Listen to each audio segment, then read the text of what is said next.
How people lived in ancient China, daily life in a millennia-old civilization. What was it like to wake up in ancient China more than 3,000 years ago? What aromas filled the air? What sounds joined the sunrise? And how did one of the world's oldest civilizations manage to build a culture that still influences millions of people today? When we think of ancient China, we often imagine the Great Wall, majestic imperial palaces, or ancient sages writing on bamboo scrolls. However, the true story began much earlier, in the fertile valleys of two great rivers that gave rise to one of humanity's most enduring civilizations. Welcome to Ancient Wisdom Hub. Today we begin a new journey to discover how the ancient Chinese truly lived. Beyond emperors and battles, we will learn about their daily life, customs, food, and the deep relationship they maintained with nature. Chinese civilization began to develop more than 4,000 years ago around the Huanghe, known as the Yellow River, and the Yangtze. These enormous waterways provided fertile land for agriculture, but they also posed a constant challenge because of their floods. Learning to live with them meant learning to observe the cycles of nature and adapt to them. Over the centuries, different dynasties emerged and shaped culture, political organization, and daily life. Although each era had its own traits, certain values remained for generations: respect for family, the importance of work, constant learning, and the search for harmony between human beings and their environment. The day began very early. With the first light of dawn, families began their activities, making the most of natural light. In rural areas, farmers and artisans organized their day according to the rhythm of the seasons. Planting, harvesting, repairing tools, caring for animals, or making tools were part of a routine deeply connected to the agricultural calendar. In the cities, merchants, scribes, officials, and artisans also began their work very early. Markets filled with colors, aromas, and conversations as products arrived from different regions.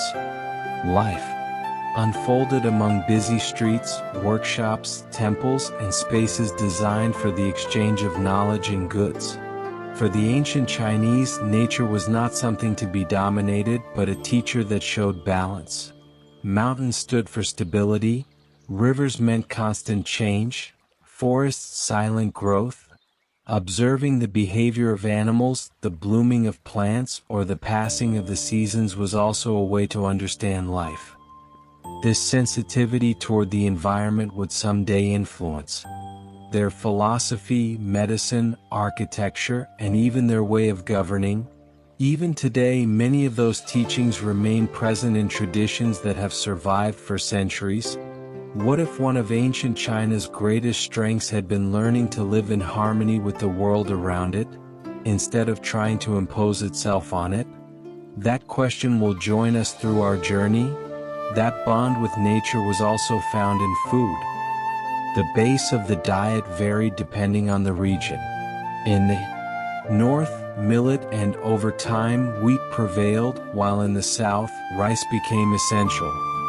These grains were completed by vegetables, legumes, seasonal fruits, and different types of tea, which over the centuries would become one of the most representative beverages of Chinese culture. Tofu, made from soybeans, began to form part of the diet more than 2,000 years ago, offering an important source of protein. Fish was common in regions near rivers and lakes, while meat was eaten much less often than we tend to imagine today. Cooking aimed to make use of available ingredients while respecting natural cycles and avoiding waste. Sharing food as a family was much more than a physical necessity. It was a time to strengthen family bonds, pass on teachings, and grow respect between generations. The family occupied a central place in society. Several generations could live under the same roof, sharing duties and supporting one another. Grandparents were considered guardians of experience. Parents guided and protected their children. Children grew up learning from a very young age the importance of respect, discipline, gratitude, and cooperation. Over time, the teachings of thinkers such as Confucius would reinforce these values, giving a huge importance to family harmony and respect for elders. Society also included diverse groups committed to specific activities. Farmers, artisans, merchants, soldiers, officials, and scholars performed essential functions for the growth of communities. Rather than seeing some kinds of work superior to others, there was an awareness that each person contributed to the collective well-being from their own role. Movement was also part of daily life. Long before the modern concept of physical exercise existed, agricultural work, construction, craftsmanship, and travel kept people active for much of the day.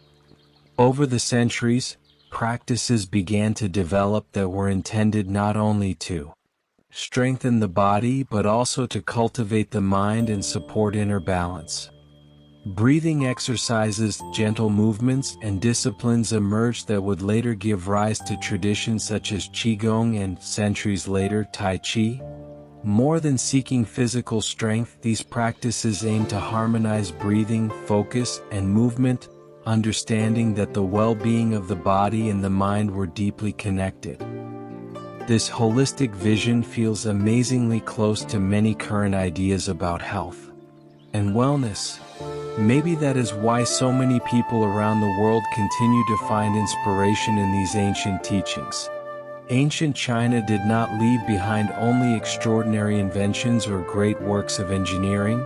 It also gave us a way of observing life with patience, balance, and deep respect for nature and for others. And maybe that is one of the reasons why its wisdom remains alive thousands of years later. In our next episode, we will discover how ancient China revolutionized human knowledge through inventions, scientific advances, astronomy, medicine, and a surprising understanding of the natural world.